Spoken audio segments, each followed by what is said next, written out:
Hello everyone, my name is Dasha and today we're going to talk about colors. Right now you can see Itten's color wheel. What does this mean? What is it for? We use this wheel to determine color contrasts and combinations.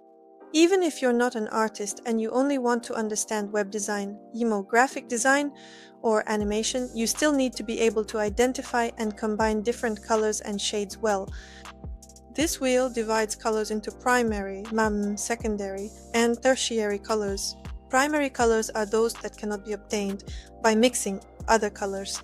Secondary colors are created by mixing two primary colors. For example, if we take yellow and red, we get orange. Tertiary colors are created by mixing a primary beige and a secondary color. For instance, if we take blue and violet, we get blue-violet, so everything is clear. What do we need this Itten color wheel for? It's so that we understand how to combine colors and create contrast between them. So according to this wheel, I can see that yellow contrasts with violet just as blue does with orange. And in order to learn to see these contrasts, you first need to know this wheel. Yes, you might be able to sense these colors or understand them by eye, but if you can't, this is a good example of how you can learn it. Color is also divided by temperature. There are warm colors. They represent energy, coziness, and activity. These are red, orange, and yellow. Cool shades convey calmness, coolness, and distance. These are blue, green, and violet. And neutral colors are universal, and they enhance other colors. They are the ones that were not included in Itten's color wheel. These are gray, black, and white. How do shades change the perception of color? Bright colors, meaning pure shades, are active and attract attention, and they are great for accent elements. For a sign, a banner, a big slogan, or some eye-catching advertisement. Muted tones look softer and are used in background and secondary elements. If you want users to click your button, and for the user to definitely make a purchase, it's better to make it red or green. It depends on what color psychology you want to convey. But if that's not particularly important to you, in other words, if it's just some kind of slogan and you want it to fit perfectly with your design, make it muted. Dark shades create depth and drama, making them suitable for premium design. So instead of red, we use more of a burgundy. Instead of purple, we go for a wine color. And light shades, they create a sense of lightness and are often used in minimalism. The same goes for muted tones. Let's look at color variation. We took red and blue and created 4 types of shades for each. So you can see how a single color can be transformed into different shades. A pure shade of red, a darkened shade, a lightened one, and a muted one. So that's bright red, burgundy, pink, and dusty red, but they're all the same color, red. We did the same thing with blue, a pure shade, a darkened one, a lightened one, and a muted one. That's blue, dark blue, light blue, and grayish blue. Also, why do we need this? So that we can create pairs more easily. For example, burgundy pairs well with dark blue. They look good together. Similarly, a pure shade of red will look good with a pure shade of blue. Color combinations are built according to this Itten color wheel. There is a monochromatic scheme, one color in different shades, an analogous scheme, 3 colors located next to each other, a complementary scheme, colors that are opposite each other on the wheel, a split complementary scheme, the main color, and the 2 colors adjacent to its opposite, a triadic scheme, 3 colors equally spaced from each other, and a tetradic scheme, 4 colors forming a rectangle. All of these separate, let's say, groups of colors that we build specifically according to this color wheel, gradients. When we talk about colors specifically in the web industry, in graphic design, or in animation, we also need to understand gradients. Most often, they are divided into these 4 types. These are linear, conic, radial, and diamond gradients.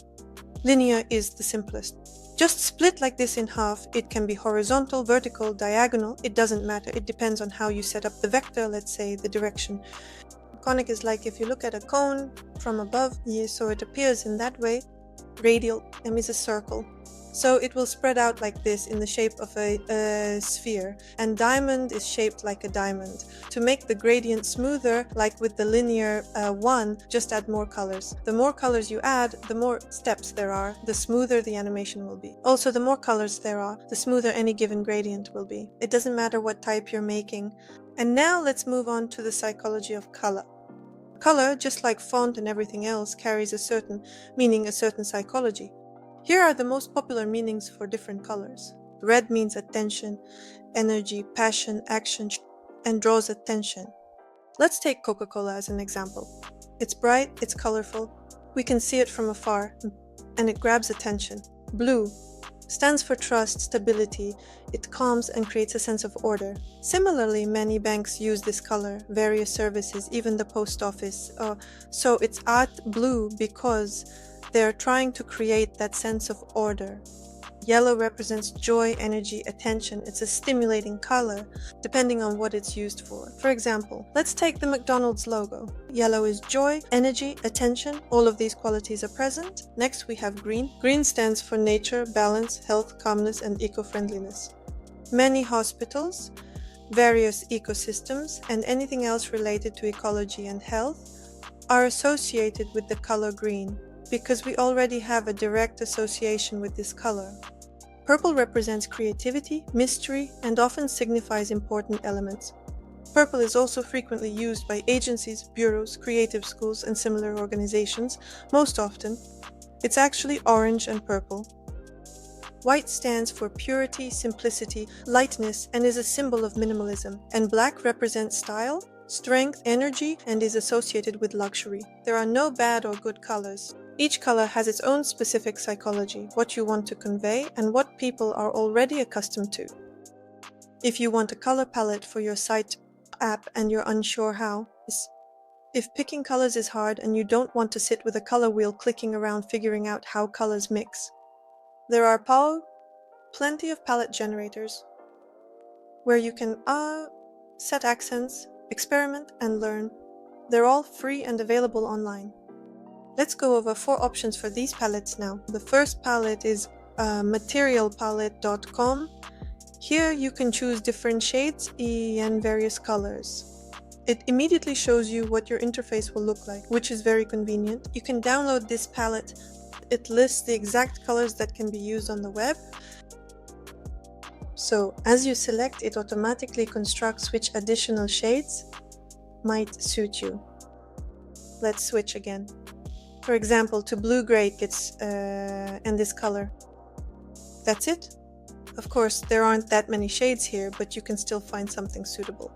Next up is Peloton.com. This is a more interesting tool because it works specifically with these complementary schemes. For example, here we have a triadic scheme on the color wheel. And so we go through, look at which shades to choose, which one we like more. We can do it differently as well.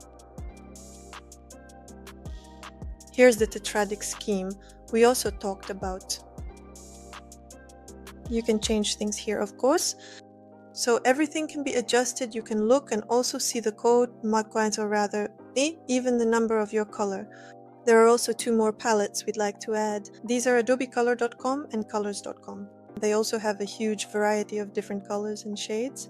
You can download absolutely any that you like, collect them, and combine them. Try it out even if you don't have any project. Just go in, take a look, experiment, and get a feel for how the colors work, how they contrast with each other, and how they combine together. In this way, we have studied shades and colors. We covered what color temperatures exist, how they are divided according to the Itten color wheel, the types of palette generators, and the basics of color psychology.